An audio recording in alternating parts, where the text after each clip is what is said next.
నీ ఇంటి ముందు కాపలా కాసేవాడిని చేసి ఇదిగో ఇలా నిలబెట్టావు.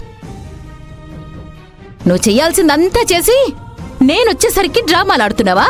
డ్రామాలాడాల్సిన అవసరం నాకు లేదు. జ్యోతమ్మా ఊరుకో అమ్మా.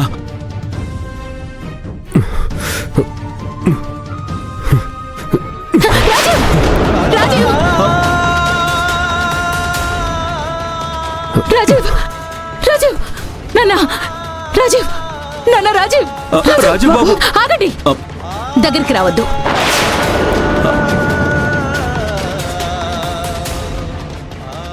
నాన్న రాజీవ్! రాజీవ్ లేరా? రాజీవ్! నాన్న రాజీవ్! రాజీవ్! నా కొడుకుని ఎలాంటి పరిస్థితికి తీసుకొచ్చారే?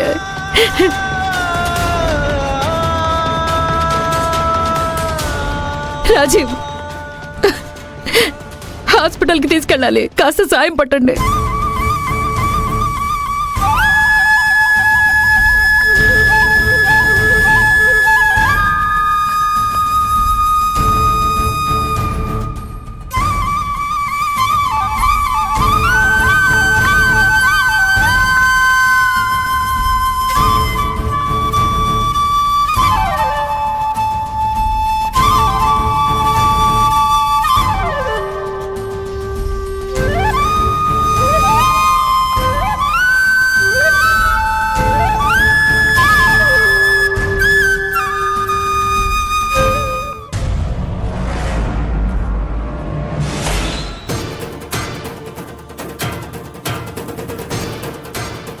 జ్యోతి గారు, నా మనసు మాత్రమే కాదు, నా శరీరం కూడా నిలువెల్లా మీ ప్రేమతోనే నిండుంది.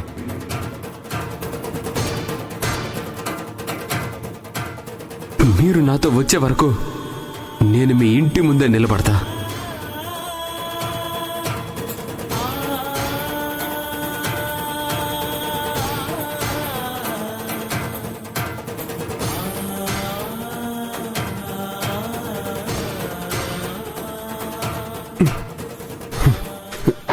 రాజీవ్!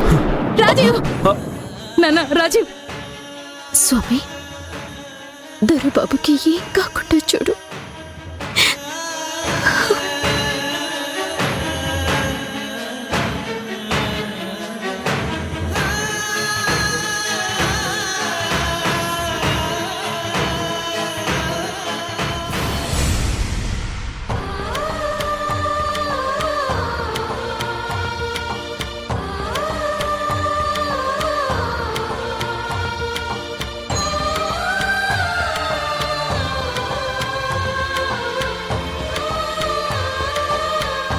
ఇప్పటికే చెయ్యని తప్పుకి నిందలు మోస్తున్నాం, మాటలు పడుతున్నాం.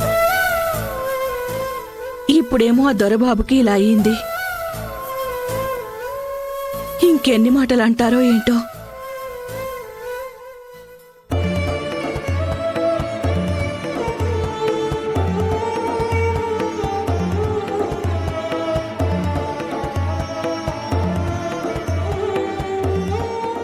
ఏమైంది? జ్యోతి మెళ్ళో తాలి కట్టిన రాజీవ్ నిన్నటి నుంచి ఇంటి ముందే నిలబడి స్పృహ తప్పి పడిపోయాడు. నా కూతురి జీవితాన్ని నాశనం చేయాలని జ్యోతి లక్ష్యంగా పెట్టుకున్నట్టుంది. తగిన శాస్తి చేసి తీరుతాను.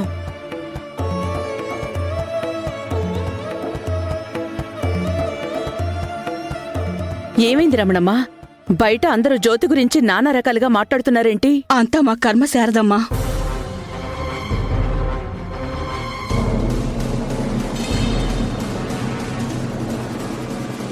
కర్మ అని తలకొట్టుకున్నంత మాత్రాన తలరాతలు మారవు.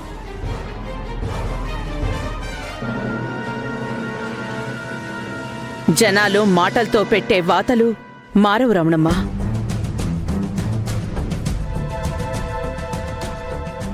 మనం ఒకవైపు వేలు చూపిస్తే 4 వేళ్లు వాళ్ల వైపు చూపిస్తాయని సర్ది చెప్పుకుని బతికినంత తేలిక కాదు. నింద నుంచి తప్పించుకుని జీవితాన్ని ముందుకు తీసుకెళ్ళడం. కాని ఏది మన చేతుల్లో లేదు కదా శారదమ్మా. చెట్టు మీద పండుకి రాయి విసిరి అది తగలకపోతే పండుదే తప్పు అని నిందించే సమాజంలో బ్రతుకుతున్నాం.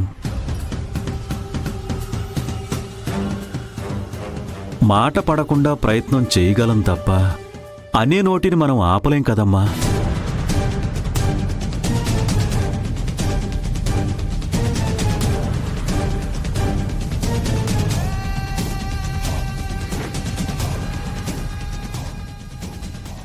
చూడు జ్యోతి, ఆడదాని అంగీకారం లేకపోతే ఏ మగాడు దగ్గరికి రాలేడు.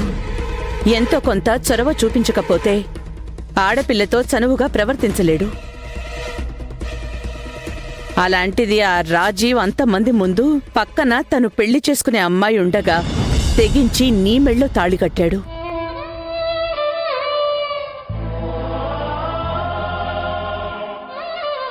ఇదంతా నీ అంగీకారం లేకుండానే చేశాడా?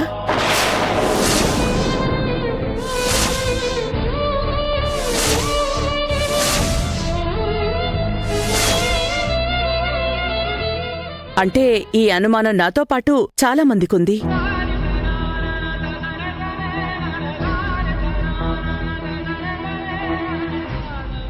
అనవసరంగా సాటి ఆడపిల్ల ఉసురు పోసుకుంటున్నావేమోనని నాక్కూడా అనిపిస్తోంది.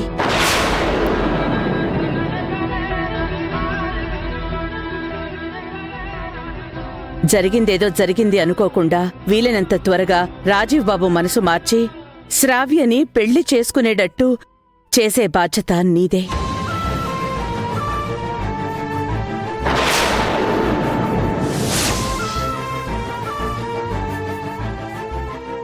జరిగేవన్నీ నా ప్రమేయం లేకుండానే జరుగుతున్నాయి శారదమ్మా.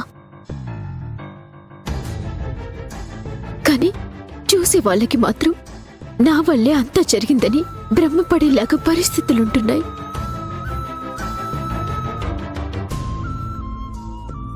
ప్రయత్నం వరకే నా వంతు శారదమ్మా.